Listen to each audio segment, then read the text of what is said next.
And welcome back into American Agenda. Busy day on Capitol Hill, huh? Look, I'm not going to tell you something right now that you don't already know. Republicans, Trump, most likely have 2 years to get things done. The president, the House, the Senate, it's all Republican. But after the midterms, it's up in the air. President's party almost always loses a significant number of seats in both the House and Senate. This all too predictable cycle of victory, then loss, gives the president a 2-year window. Okay, it's also no secret that over the last several years, contrary to Democrats, Republicans have had a hard time unifying or getting it together, whatever you want to call it. This is it for Trump. The majority of America gave him the keys to the car. And I know you can make this argument. This is how democracy works. You know, there's compromise in Congress. That's how it's done. Hear me out, everybody. The guy has been campaigning on the same stuff for a very long time. And finally, I think it's sunk in for the majority of the country, especially after you got a taste of Biden-Harris and where things went under the Democrats. I went back and listened to a speech 9 years ago, 2015, coming down the golden escalator. And Trump was right about a lot of stuff. Things he was finally given a mandate to fix on November 5th by winning the popular vote Electoral College. I'll start with the border. The U.S. has become a dumping ground for everybody else's problems. Thank you.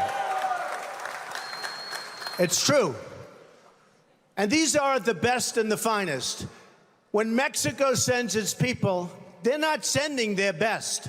They're not sending you. They're not sending you. They're sending people that have lots of problems, and they're bringing those problems. Well, it turns out he was right. He also got crucified in the media for his comments that day. Back then, oh boy, you had to be politically correct, or otherwise known now as woke. They're bringing drugs, they're bringing crime, they're rapists, and some, I assume, are good people. But I speak to border guards, and they tell us what we're getting. And it only makes common sense.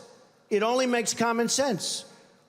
They're sending us not the right people. It's coming from more than Mexico. It's coming from all over South and Latin America, and it's coming probably from the Middle East. I mean, how right was he on that? He predicted what this was going to turn into almost a decade ago. Let's hope he gets the support he needs to fix this border and deport. How about the economy? He was talking about trade deals then, and it's pretty relevant now as well. Only inflation has now compounded horribly our economic issues. When was the last time anybody saw us beating, let's say, China in a trade deal? They kill us. I beat China all the time. All the time. When did we beat Japan at anything? They send their cars over by the millions. And what do?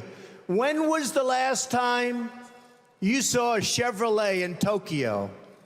It doesn't exist, folks. Now Japan wants to buy U.S. steel. Fighting for American manufacturing, big part of why he's back in office. He's laid out his plans for it back in October. Gonna need Congress's help, though, to get it through. Here's what he wrote back then. Here's the deal I will be offering to companies and manufacturers around the planet. The United States will give you the lowest taxes, the lowest energy costs, the lowest regulatory burdens, and free access to the best and biggest market on the planet. But only if you make your products here in America and hire American workers for the job. Also back then, he was talking about the Middle East. Look at what has happened there since he left office. War, death, hostages taken by Islamic rebel forces. ISIS clearly making a resurgence, everybody. We just talked about it. We had General Wesley Clark on the program saying that exact thing last week. Trump was talking about the need to eliminate them back in 2015 as well. I can tell you some of the candidates, they went in, they didn't know the air conditioner didn't work. They sweated like dogs. They didn't know the room was too big because they didn't have anybody there. How are they going to beat ISIS? I don't think it's going to happen.